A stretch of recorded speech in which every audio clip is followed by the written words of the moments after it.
Welcome to the Caterpillar Club. The year is 1922, and the Act of Prohibition has forced all drinking establishments to close. Without easy access to liquor and establishments, speakeasies, such as the Caterpillar Club, have sprung up all over the country. However, this is the first of its kind in this city. Charles Lucky Coleman and his ilk take a stand against prohibition by convening nightly at the secret Caterpillar Club to drink bootleg, smuggled liquor, dance, and do all sorts of things that would make those in favor of prohibition faint. Lucky has the clout to line up some of the hottest jazz performers in the city, and each night the joint is jumping. To gain entry to the Caterpillar Club, patrons must give a secret password at the door. To keep law enforcement out and prevent those he doesn't want in the club from gaining access, Lucky changes the password each night. Tonight's password was Mazuma.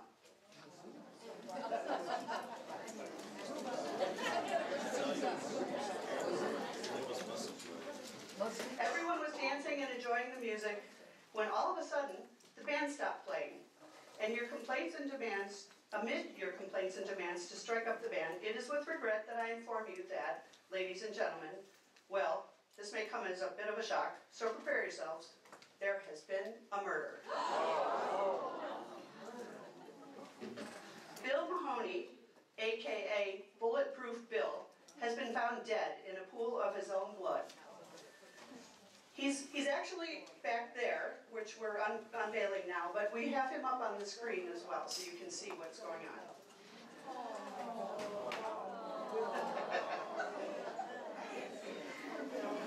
This seemingly untouchable man has been in charge of organized crime in the city for months now, and try as they might, his rivals have been unable to kill him, until now it would seem. Bulletproof Bill earned his nickname from the number of times he has almost been killed, but escaped unscathed. In fact, during at least 2 shoot-ups, he was the only one of his gang to walk away from the barrage of bullets without a single wound. Because of this, he had come to be known as Bulletproof Bill Mahoney, and it has been said that no man or bullet can kill him. Well, tonight, at the Caterpillar Club, someone has finally brought about an end to Bulletproof Bill's reign over organized crime in this city. Bulletproof Bill's body was found outside the warehouse that houses the Caterpillar Club, between 2 delivery trucks that were parked for the evening. As the warehouse area is secure, the only way in or out of that area without opening the delivery area gates is through the doors in the hallway that leads to Lucky's office. That means that the killer, or killers, had to come back through the Caterpillar Club to make their escape. The guard at the front door is quite certain that while he has allowed some people to enter in the last half hour, no one has left the Caterpillar Club in that time. This means, ladies and gentlemen, that the killer is still in our midst. Our options are limited. Calling the police will lead to the arrest of everyone here, all of them, and the closing of the Caterpillar Club. Therefore, it is up to us to find the person or persons who killed Bulletproof Bill Mahoney. Bill was found lying dead in a pool of blood between 2 of the delivery trucks. A knife lay next to him, and he was clearly stabbed. There is only one clue that may or may not be helpful to your investigation. There was a footprint, good timing, in the blood around the body. At a glance, it would seem it is a woman's footprint, but it could also be a footprint from a man with very small feet. Question the suspects as a detective would, and search for the person who had the motive, means, and opportunity to kill Bulletproof Bill Mahoney. Ask things like, where were you at the time of the murder? Can anyone verify your whereabouts? And did you see anything suspicious around the time of the murder? If you ask a question to which the suspect does not know the answer, they have been instructed to say the phrase, "I have nothing to say about that." And I want to repeat that. They really will say, "I have nothing to say about that." That doesn't mean that they're trying to buffalo you or anything. They don't have the information that you're asking about. If you hear that phrase, take it to mean that you are on the wrong track and change your line of questioning. If, however, the suspects do know the answer to the question you're asking, they are sworn to tell you. You may question the suspects more than once if you find it necessary in order to discover the killer and verify alibis. I want you to know that the actors do not have scripts. They have information about their characters. Some of it is share information, and some of it is hide information that they don't want you to know. So when they're asked a direct question and it's about their hide information, that's when they have to disclose that information. But otherwise, they're trying not to get that hide information out there. There is only one place to drink in town, my friends, and it's here at the Caterpillar Club. If the authorities get involved, not only do we lose our watering hole, we will all be put in prison just for being here tonight. So it's up to all of us to find the killer in our midst. Locate the suspect nearest to you and begin your investigation. Good luck. There's one other thing I want you to know. The actors also do not know who did it. I'm the only one at this point who knows who did it, and I'm not telling them. So enjoy, and now the suspects are going to introduce themselves. Well, I'll start off. My name is Charles Coleman. My friends call me Lucky, and I think a few of my enemies call me Lucky. But I am the owner of this wonderful club, the Caterpillar Club. Thank you. I'm Marianne Coleman, wife of Lucky, and we're living the high life. The smuggling business is going very well, and so is my jewelry collection.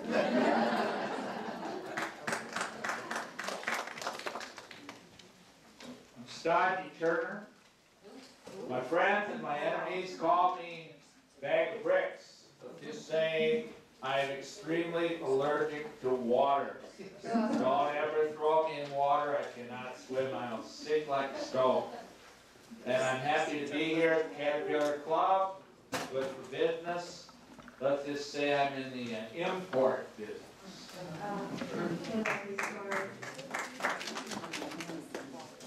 I'm June Jenkins, and I am a high socialite who has become a flapper. I hang out here at this dingy club, but I love to dance, and I'm always on the lookout for a partner who I feel is appropriate enough to dance with me. But I keep coming back night after night, and some of the regulars are kind of wondering why someone of my class would be frequenting a speakeasy after or not.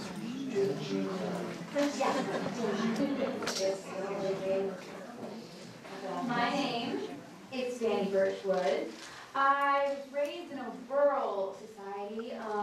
Very, very sad when Prohibition came along because that is when I became of age. So I decided to run away from that, and I found this wonderful place called the Caterpillar Club. And because of my vivacious and commanding personality, I keep getting the passwords every night. So yeah, I'm listening for a bit of Charleston.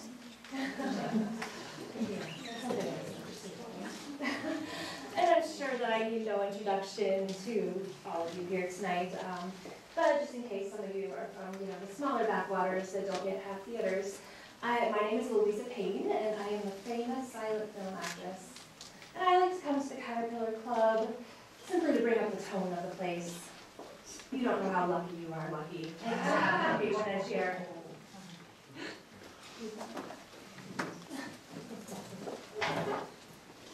Howdy, everyone. And I'm telling you, any wise guys in here tonight, I'm gonna get you taken care of if there's any problems in here, all right? So my name is Frank Carbine, but everybody knows me as Knuckles. And let's just say I'm a part of the security detail around here. And my good friend, I was very close to my friend who passed away, and I was definitely one to make sure that he was safe. Fortunately, something happened tonight that I'll never forget. I am Hazel Turner, and I am known to be saucy and love dancing with all of the eligible, nice, handsome men. They usually line up everywhere they can to dance the Charleston once or twice with me. I am a proper, I was raised as a proper society girl. But I soon found out that the speakeasy were so much fun and a fabulous place to be. I love my jazz loud, and Lucky keeps it loud and fabulous, and I love my moonshine strong. And I often, oh I do. And when I started coming here, I come to hang out with my lovely ladies. I don't know her. We're here every night. All right, Hazel, have a seat. Guys, we are in big trouble here. I mean, there's no question about it. I've got a dead body over there. I can't call the police because... So we gotta figure this out. I have a reputation to keep, and I know that somebody in this room is a murderer. And I have to ask one question. Now, I'm completely innocent, of course. I'm what you call it. And at the time of the murder, I was, well, I have to be watching you, Hazel. And I've got a question directly for you. You are that live wire of my club. The one that dances with everyone. The one that's happy with everybody. But when I was sitting by you, you were almost hiding from somebody. Could you explain that, please? Oh, well, you're no striking Violet. Yeah, let's hear it. Well, if you must know, I do. well, give me a second to tell you, this is a bit embarrassing. As you know, I frequent the Speakeasy every night, and I was brought up as a proper young lady, of course. And I found a few months ago that it's really fun coming here. It's really fun to dance. And before I did that, I was in the store and I heard two gentlemen talking, and they were talking about this wonderful speakeasy. And they were saying what a great place it was to dance and drink, and how the women wore their dresses nice and short, and they danced and they bought their hair. So I decided a few months ago to cut my hair short. I bought this pretty little dress, among others, that were short, and started to come to the Caterpillar Club. But the one problem was, when I started, I told Daddy that I was going to have tea with friends. Oh, yeah, that's what you said, now you're in here. Well, but you believed me when I kept going and going, Daddy. You believed me, and you said that it was okay that I come here, but you didn't know I was coming here. You thought I was working as a waitress. I said it was okay that you have a job working nights. Ever since your mother passed away, you know you have been the light of my life, and what makes you happy makes me happy. But I never thought that I would see you in a place like this. Well, Daddy, then you tell me something, Daddy. What's that? Why are you here? When I saw you a couple nights ago, and I said to you, where were you, Daddy? Where were you? And you told me not to worry about it, not to mention anything. So I thought, since Mommy's been dead for so long, that Daddy was looking for another girl. And I thought that was great. Hazel, you listen here. You know how empty my life has been since Glenda died. When she passed away with that illness, and I spent every penny I had on hospital bills, well, I was in, well, the legitimate import-export business. Oh, I see how legitimate it is. Well, times are tough and the opportunities are there. But now, Hazel, what brought you to work in a place like this? Well, I didn't work. I was telling you I was working here, and I would sneak out every night and dance and talk with all of the eligible young men, and they all wanted to dance with me. But believe me, I was so surprised tonight when I saw you standing there. So of course I was hiding. I didn't want you to see me. Well, I want you to know that I came here tonight. My boys and I came here tonight to have a few drinks. Oh, I see your boys. We came here to take care of some business with Bulletproof Bill. I am glad that man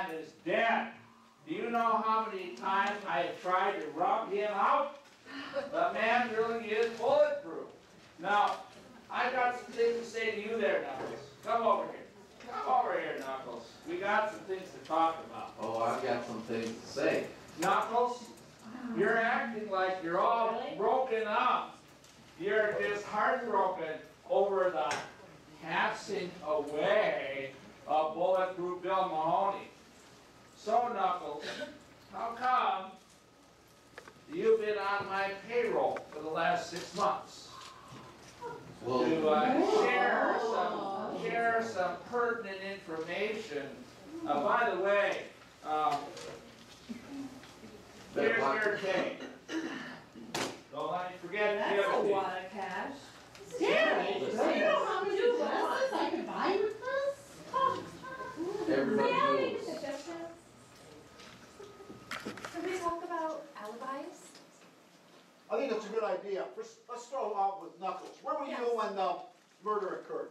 Everybody knows I was right here. Anybody who knows me knows the fact that, you know, Bulletproof Bill has always been secure around me. And he's always been safe, all right? Because I know how to take care of these wise guys. But let me tell you something. There's one person who actually got him away from me for the first time. And it was this young lady right here. I'm sorry, boss, but I'm gonna tell you. She whispered something into his ear for the first time. He actually asked me to leave him alone, all right? I've been by this man's side day and night to make sure that he is secure. And whatever she had to say got him to peel himself away from me. And this is when this terrible incident happened. Well, you know, Mary, you brought it up, you better explain everything then. Go ahead. All of it? Not all of it. A little bit. A little bit. A little bit. She's got something to do with this whole murder situation tonight. Confirmed exactly what Knuckles here saw. I saw the same thing, that Bill was sitting at his table, and Marion walked over and said something to him, and as he walked out, Knuckles followed like the good bodyguard that he says he is, and he told him to stay here, and that is the last we saw of Bill. And I often, when I'm at the club, I often see you as, with Bill over there, and always thought to myself how unlucky Lucky was not to know It's no that his secret. lady All was right. out. It's not a secret. It's not a secret, Lucky. I know for a fact that although, you know, I am popularly known as having been Bill's woman, he was carrying on the side. And do you know who he was carrying on with, Lucky? Marion. Your All right, the cat's out of the bag. Let me explain it. I will explain it. Explain it. All right, I've got a well, lot of explaining This to is do. going to be All right, rich. I'll make it simple. Marion, you want to tell them, or? that's quite All all right. right, Lucky, if you're ready to spill the beans, then I've got a club here. I gotta make money. I mean, this is my business. I mean, I was always an honest person, Yeah, you an know honest your way. businessman. he was. But when prohibition started, I had to find another way to make some money. Well, you can have him. You can Well, you know what? There is competition in this city, whether you realize it or not. We have gangsters who want to take over my business. That's right. Marion knew it. So one night I saw Mahoney kind of looking at my wife Marion, kind of a glance, but I thought of something. I said, you know what? Maybe if I put Marion in with Bill in a little bit of a That's right. relationship, I might be able to glean some information on what's going on in this town. And I trust my husband, and I agree to. Wow, So that's the story. that's an interesting marriage you've got. Well, You know, It you know, certainly is. What did very you have to modern say to for a long him? time. What did you have? I decided I needed to get Bill away from everybody for a while, and he liked to sneak So off you can with murder the him or what? No. Why did you want to get him away? Now, Let's hear it. Lucky, Now we want details. Lucky, you want to talk about being an honest businessman and having a club to run. What about Clarence? What about Clarence Detmer? He ran this town before you, and Bulletproof Bill rubbed him out. Clarence was my boss. He was my best friend. Oh, And his death has never been avenged until tonight. I am glad that Bulletproof Bill Mahoney is gone. So you keep Well, did you saying. kill him? You know what I'm glad Did to? I kill him? I'll tell you what, Good riddance. I'm sorry I didn't. I came here tonight to kill Bulletproof Bill Mahoney. My boys and I were going to rub him out and walk right out of this place. Because nobody here was going to call the cops and rat me out, or you'd all go to prison. I was going to kill him. But I walked in here and I was shocked to see my only daughter, Hazel, and she was dancing with a very eligible young man. She looked like she was having a really good time, and I could not bring myself to go and rub a man out in cold blood in front of my daughter. I told my boys it was time to go, and I called off the hit. I don't know about this. You know, when Lucky keeps a real close tab on who comes into this club. And he's Pat's, well that's Pat, but he has everyone searched to make sure they don't have any weapons. And if they do have a weapon, they're confiscated. Well, we were in line, and you and your goons were ahead of me. That's right. And you and your goons got in without being searched. So you could have brought a weapon in. Then I was searched. I had no weapon, so if I don't have a weapon, I couldn't have done it. But then behind me was this Louisa Lulu Payne. Oh, she's a Payne, all right. Oh. And she came in, pushes me aside, and she's in screaming her head off and asking, where is Bulletproof Bill? And man, was she mad, and she wasn't searched. She could have a weapon. No one would dare touch me, for one thing, and yes, I was mad. I was very angry. I'm not gonna lie, I'm glad. I'm glad that he's dead. And if I had been able to, if I had seen him, I probably would have killed him. But I assure you, I did not kill him. He betrayed me this evening in the worst way possible. I came here to confront him. I ran into the club looking everywhere for him. I looked at his usual table, and he wasn't there. You know who was there? Our friend Frank here, Mr. Knuckles. Who else? Who else do you He think is seemed going to take completely care of it? unperturbed, like nothing was wrong. It's part of the business. I couldn't find Bill anywhere. I needed to compose myself. I needed to wash my hands, and I went to the ladies' room. While I was in the ladies' room, I may have observed a couple of interesting things, things that are worthy of, some of the movies that I've been in. Let's just say for drama, I was in a stall when I was in the ladies' room. I don't think we need all the I details about don't. what was going on in Oh, the do you stall. want the details? Oh, Pretend. do Don't try to tell. pretend. I could see a little bit from between the crack of the door of the stall. While you were crying in the stall? I was crying. I know. I had a really bad night, honey. You don't know the half of it. Louisa, we know you like to be dramatic, but please, what did you see? Do you want to know what Bill did? What did Do you Bill want do? to know did what Bill Bill did do? to me?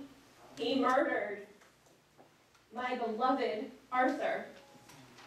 He murdered him in cold blood. I ought to have known. And who, pray tell? I knew something was wrong. Arthur. You know Arthur Martin, of course, the famous director. Oh, dear, of course. I worked for the same studio. I'm under contract. I've been there for several years, and Arthur has been my director. And we fell in love.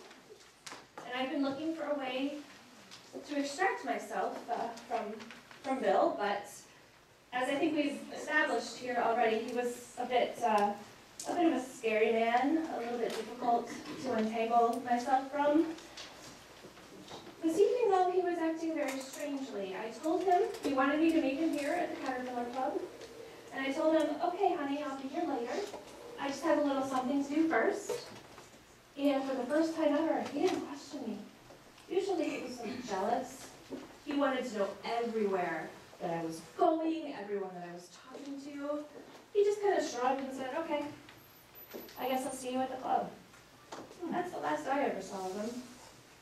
And where were you at the time of the murder? In the ladies' room. Crying. Crying, yes. And what did you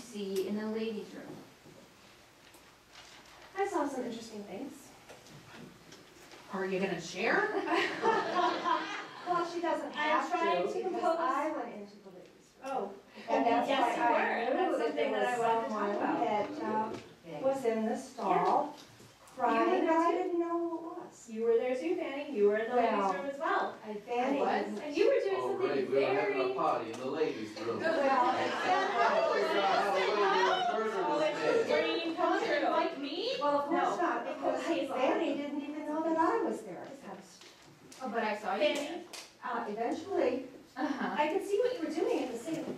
did you? You were taking an awfully long time. What was I doing? You were applying makeup to your To arm. your arm. I was. It's kind of odd behavior, don't you think? Well, Do considering you that, normally put makeup on your arms? It's a little odd. Dear, I prefer looking good, even if you Well, if you Ooh, all right. prefer looking so good, then why was it when I was dancing the Charleston with this wonderful young man over here that I noticed something very, very interesting. Right over here. And what would that be? A little red stain. You did it. Admit it. I didn't. and how did you get your arm cut? Fine, do you wanna know? I do. Yes. I think we all want to know. We gotta get this You got figured blood out. on We your all shoe, want to you've know. got a cut on your arm. Be careful, Fanny. Be careful what you say here. I have a bit of a story. Would you like to know it? Oh, we all have stories. Tell us. Spill Skip the the beans, preamble. lady. Skip the preamble, just Let it out. First of all, before I divulge some interesting information, I did see Marion in the ladies' room, and being a dancer, I noticed something. Earlier on the dance floor, I saw her in a gorgeous dress. It was the bee's knees, and I thought I must have it. I must ask her later where she got it. But in the ladies' room later, when I was doing whatever you say I was doing. putting makeup on your arm. I will Blotting the blood explain. off. I will explain. I saw you in a different dress. Yes. I don't know why one would change their dress in the middle of the night, you know, a couple minutes before a murder, but just thought I'd point that out. Very simple. I spilled something on my dress. Spilled something. Who carries a dress with Who them all carries the a time? dress with I them? always have Did a you- dress in Lucky's Sounds like office, maybe you were planning just something. in case I messed up the dress that I had on for the evening. Did you That's mess right. it up with blood? I don't carry an extra suit around with me. Pardon me? Did you mess it up with Very blood? I have no information When's the last time you watched that? about it. And I can't help it if gentlemen don't carry a plain suit. However, possibly if you had an office, if you were the owner of a club, you might do something like that, but I know nothing about that either. I just know that I always kept a spare change of clothes in Lucky's office. I still wanna know, what did you have to say to Bill that separated him from me? I have never been separated from him. I simply asked him to leave the goon behind. So you could murder him. I don't know a thing about any murder. No, I put Marion up to this. I admit it. I told you, I was trying to get information from her. Marion is completely innocent, just like myself. Okay. Yeah, y'all look. I'm trying to establish some alibis among all of you. How many people did we have in the bathroom when this was going on? Well, I was there. Oh, my I was there, Marion was there, There were three of us. She was in the stall, which I didn't know at the Fanny was time. there, no you didn't. So I only have her word to say for that. But I do know that Fanny came in after I was there, and she was very upset. And she had a cut, a gash in her arm, and she was patting on it because of the blood. It wasn't very deep. And then she took some makeup out of her purse, and she put some makeup over it. And then she noticed I was also in the bathroom, the washroom, so she just smoothed her dress out and left, and I went right behind her and went to dinner. So that's your blood? No. Whose blood is it? Do you wanna know? I do. Yeah, we do. We do. We Well, all do. Lucky you might not be happy with what I Tiresome have to things. say, but I guess we're divulging things tonight. So, ladies and gentlemen, I am innocent, and I'll tell you why. After I moved to this city to get away from a marriage to a certain Eugene Collins, you heard of him? I think The so. most boring man, and I was proposed marriage to him, and my father was forcing me to do this.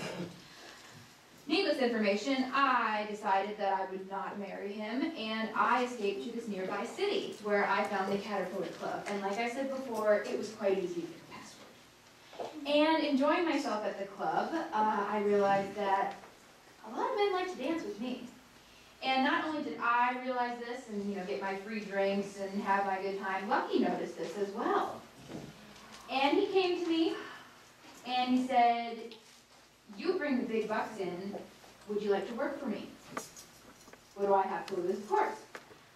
So, I said sure, and Lucky paid me for every bit of information that I got out of these dashing young men with deep pockets. And Bulletproof Bill, he was one of my fans. And talking to all these days, sure. And no, we danced, Charleston. I'm very good. Lucky said, "Get the information from Bill." I said, "Whatever information." I couldn't care less, but okay. And so as I tried to get some information about Bill's business and Bill's whereabouts, Lucky really liked this information. So, being good at my job, I noticed tonight that Bill was sitting over at his normal table. And little Miss Marion walked over and said something to him. And as he got up and walked away with his goon behind him, he turned around and told him to sit back down. And that's exactly what he did. And I thought this was very odd because Knuckles follows him everywhere and never puts him in danger. Like a puppy. A trained puppy. Floppy little ears and the It's all about security, just keep it down, ladies. Want me to finish my story, or do you, I'm happy to sit back down and just listen to Oh what no, do go on. Do We go already done on. it. Do. Hang So, on everywhere. I followed Bill outside doing my job to see what he was up to. And I looked in the warehouse, didn't see anything, walked out of the warehouse towards the trucks. And ladies and gentlemen, I heard running footsteps in the opposite direction from where I was. And so I ran over to where I heard them coming from, and that's when I saw Bill lying in a pool of blood. And this shocked me. I don't care much for him, but I'm a decent human, no matter what you may say. And I went over to check on him to see, was he really dead? Was he still breathing? And I bent down and put my hand on his chest. And before I knew it, his eyes shot open and he grabbed my neck. Quite terrified, but still fending for my life, I fought him off. I saw a dagger next to him, but before I could grab it, he grabbed it and he slashed my arm. It was just a scratch, but still very shocking.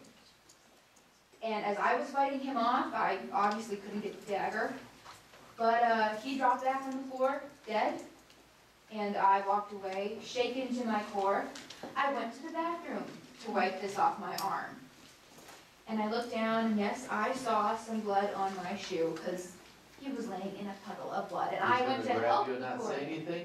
Did he whisper any name, like maybe Coleman or Marion or something to that effect? I do wish he did, but he was very weak, and obviously delusional, since he grabbed me. And so you took care of your slashed I arm, did. but you didn't think You were of hiding it. taking off your Moments shoes? moments after I noticed my shoe was ruined, the murder was announced. And so I'm telling you my story.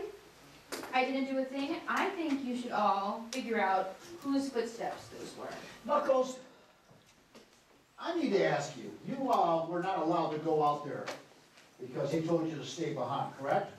Of course. And for the first time, and it was your woman who told him that I needed to stay behind. So can you tell everybody here that you stayed in that seat the whole time? You I've never been moved? right here. I've been here this whole area. I've been right here. Everybody, all the witnesses can see me. I'm here for one reason, and that's to be security. And of course, your woman peeled him away from me for the first time. I've always been by his side. I've always had a good reputation of making sure, consider how many people want to snuff him out. I made sure he was taken care of and that he was always safe. But this woman somehow had power to peel him away from me. So you weren't tempted to check on your boss at all?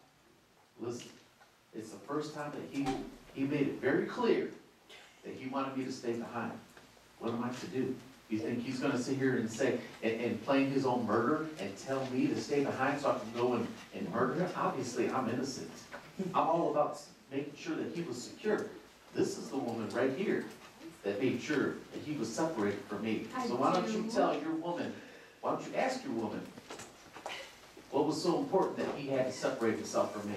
Did you stay because you were told to, or were you paid? Did someone pay you? Listen, To stay it's the my same? boss who tells me to stay behind, I'm gonna stay behind. I have a question though. Are you working for Mr. Bricks over here? Yeah, he paid you a back I saw him pay roll you. of money. It's still dawned over on there. me What was that that you're for? working for two rival men. Listen, I work security for more than just one person, and that's my job, is to make sure that people are secure. And I don't need to carry a gun either, because I know how to take care of people, all right? I know how to keep people secure and safe around this place. Unless they are peeled away from some particular woman who just knows what it takes to have him peel himself away from me. So Okay, Marion. why don't we find out what's going on there? What was so important? How did you peel him away? Well, he enjoyed sneaking out of Caterpillar Club, so I just said, That let's alibi meet, sounds kind of weak to me. let's meet on back between the clubs. How romantic, oh my And goodness. that was it. And Who so, was here? where did you meet him? Between the clubs. Isn't that a little close to where he died? Yeah, where did he die? Sounds a little Between convenient the to me. trucks. And what did you do? Well, I have a Between the question. trucks. What did you do between the trucks? I don't know anything about that. I was getting information for my husband, as we had agreed. Other than that, I don't know anything. May I ask And you? how did it feel getting that information, Miss Coleman? I would do anything for my husband. I Really. bet. You know, I'm just not buying this ladies' room. I just can't, because it could have been committed before anybody walked in that ladies' room. Louisa, where were you prior to going in the ladies' room? And who saw you? No one saw me.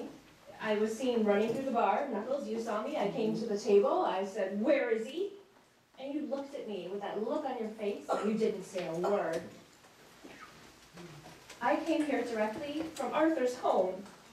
I went to Arthur's as we had planned. He was going to cook me dinner. But when I got there, the door was wide open. It's not like him to leave his door open. I walked in, there were pots boiling over on the stove. It looked like he was going to make Italian food, pasta of some kind. And I went into the living room and there he was. He was dead. I knew there was nothing more that could be done for him.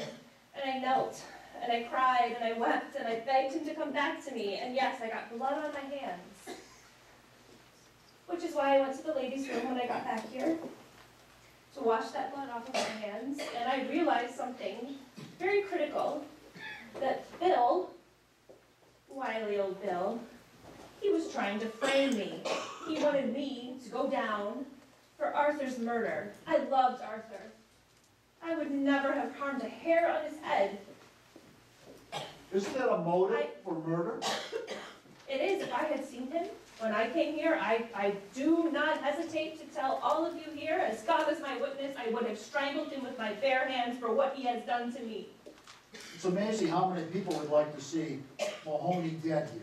I don't think it's amazing. I think it's utterly natural. The man's a snake. So your boyfriend was killed, you saw this, and then you Yes. came here? Yes, I was looking for Bill. Because that was her other boyfriend. Apparently she has two. Do you know? One's a spare. Do you know how hard it would have been for me to tell Bill, "No, Bill, I think I'm all done. I'm in love with someone else now. Let's just part ways. ways and remain friends, shall we? But that's usually how it's done. Usually, but we all know Bill. We do, we do. When Bill Bill is a- wanted something done, he merely had to nod his head at one of his compatriots, such as you, Frankie. He just had to express the slightest inclination to have something done, no matter how difficult, elaborate, expensive, and it would happen. The man was powerful. He had connections, and if he didn't like you, you were in fear for your life. So Daddy, I have a question for you. What's that, Hazel? You've been awfully quiet for a while. How did you know Billy? Well, We know you've been sneaking around, obviously. So and I haven't seen you before at the Caterpillar Club, and I've been going here for a very long time. well, I was working with my best friend Clarence Detmer, who was the #1 man in this town in bootlegging and speakeasies, controlled this town. And then, well, Bulletproof Bill bumped him off. So, some of the other people in Clarence's organization came to me. They said, well, you've been with the organization, you're his #2 man, we want you to take over. And I said, well, I'm new to this whole underhanded activities thing. But apparently you're quite good at it. Well, they thought so too. And they wanted me to take over the operation, and I said, I will only do it temporarily because I don't want to be involved in anything that will put me in danger. I need to be around for you, Hazel. Oh, And the organization said that they would make me the interim boss. So I'm the #2 man here in the city, and well, Bulletproof Bill muscled in and became #1. and being 2 just wasn't good enough for you? Hey, I wouldn't wanna be #2 either. Who Yeah. would wanna be a #2? You're a lackey. When you're #2, there's only one thing on the agenda. #2 Become is things. #1. So where were you at the time of the murder? Well, I was over in the northeast corner of the party area, and I did not leave there before or during what went down. So Knuckles, you clearly want him dead. Oh, absolutely. But I am very curious, Oh, Knuckles, see, He's Snuggles, he's All Snuggles. these adorable Yes. little diminutive nicknames, I know. Keep track of them, go on. Bricks. He's Knuckles, I'm Bricks. Yeah, okay. Bricks, you clearly want him dead. I clearly wanted him dead. But I keep hearing Lucky ask us where we were. Where So were where were you, you? Lucky? Yeah. I was right here. I was watching my club, watching everybody have a good time. And that's I was right. watching Hazel. Hazel, you can vouch for me. I can. I spent most of my night hiding from Pops over here because I didn't want him to know that his little innocent girl after Mommy died was going to sit at home and take care of Pops. I have a life to live. I have things to do. So I was hiding behind you so that I wouldn't see my dad. Well, I've got something to say about Stodgy here. So, many years ago, I became friends with your wife, Glenda. Yeah, rest her soul. Yes, and didn't really see you, but Hazel was a little girl, and I saw her a few times, and Glenda and I were very close. And at that time, you seemed to be an honest man. That's right. Well, then she became ill, and she took me aside and said that she only had a few months to live. And she made me promise that I would keep an eye out on you and Hazel. Because she said, Stodgy's a good man, but you know, if she dies, that you're gonna not be able to handle it very well. And she was really afraid that you were gonna go off the deep end and get in with some bad people. So as the years went on, I tried to keep tabs on Hazel, but you know, she was growing up and Right. becoming a little wild thing. Well, one night, a friend of mine dragged me to this dive here, this Caterpillar Club, and I thought, what am I doing in a dump like this? And then I turned around and there I see you. I thought, oh, I'm supposed to be watching out for this man, and there he is. And here he is surrounded by these unsavory characters. I thought, oh, how am I going to keep him getting back on a righteous path? And then Hazel, oh, so I knew I was going to have to become a flapper, and that's why I kept coming back here. Well, tonight, I was here and I decided, you know, I've got to get Stodge back on the right path and do something good with his life. And so I was going to tell you what Glenda had made me promise, because she knew that you were going to do something rash. And lately, I'd seen a change in you. And you were not only coming to this Caterpillar Club, but you just changed. And I was afraid that you were really going to be in deep trouble. And you, young lady, I saw you come in with all that makeup. Your mother wouldn't even have recognized you. But I was out on that floor when old Bulletproof was murdered, and I was dancing up a storm, as I usually do. Oh, I feel so fuzzy warm about your stories and stuff. All I know, I'm gonna tell you right now, there's only one person who's ever peeled my boss away from me. And they had one last name, and that was Coleman. Of course, there were plenty in attendance at the Caterpillar Club tonight who had the motive to kill Bulletproof Bill. He was, after all, head of organized crime in the city, and since the onset of Prohibition, that position was coveted by criminal masterminds and two-bit thieves alike. However, Bulletproof Bill had a habit of surviving everything his enemies attacked him with, which is how he earned his nickname. When the crime scene was described, there was mention of a woman's shoe print discovered in the blood around Bulletproof Bill.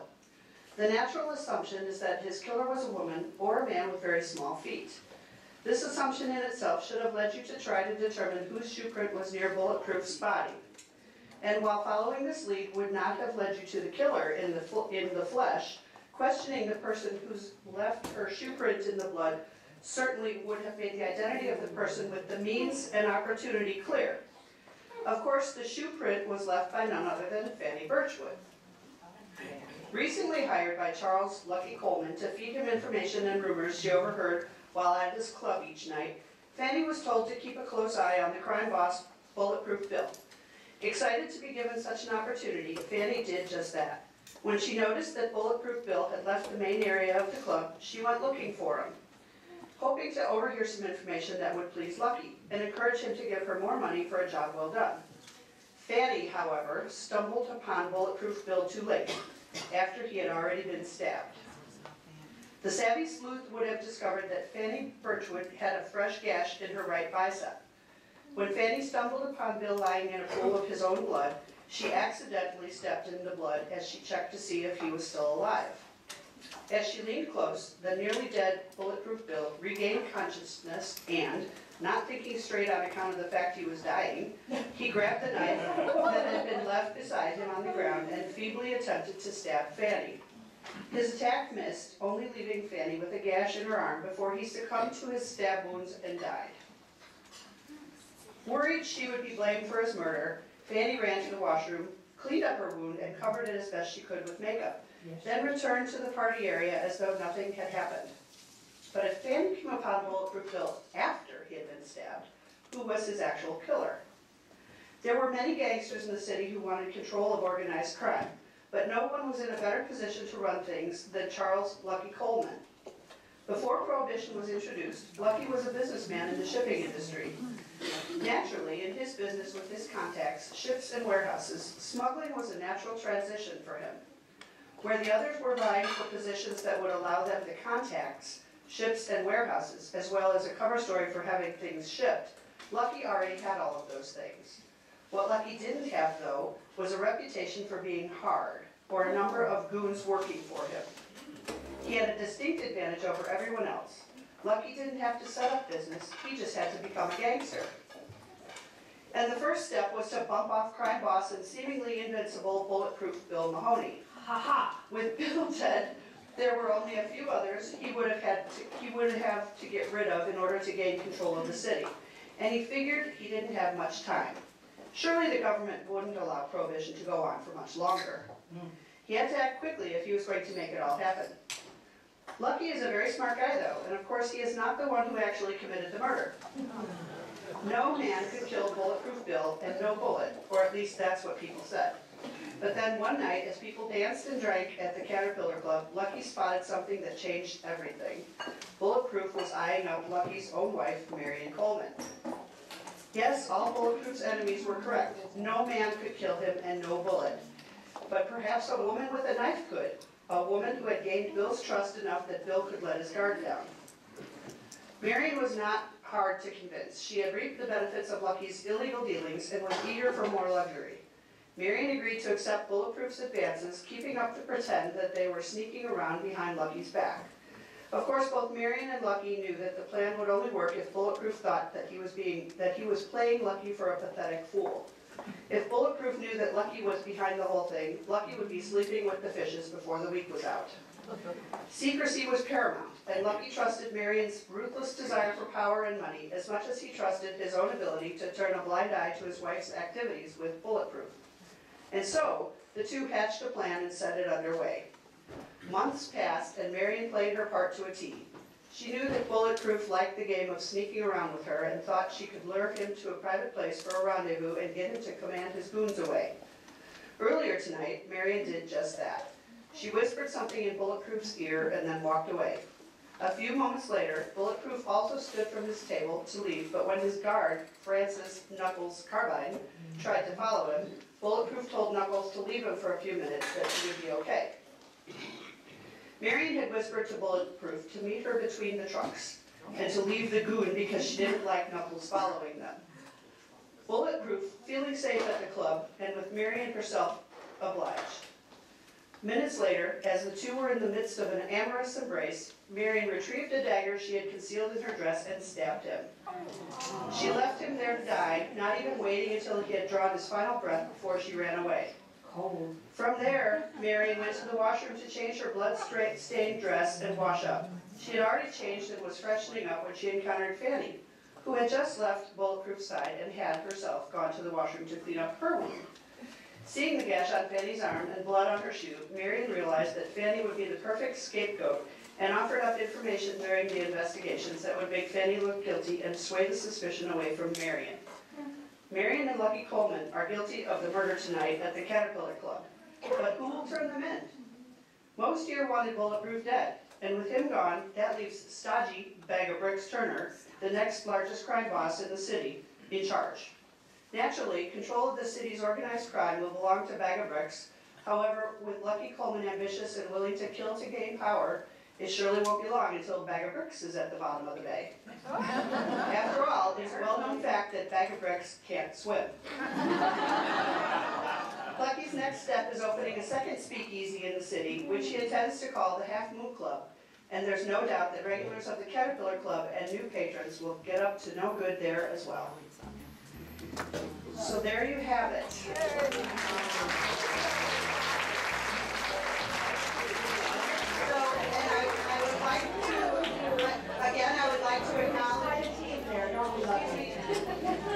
I would like to acknowledge our actors, who, as I said, did this all off the cuff with the information that they had. There was no scripts. So I would like to give them a round of applause.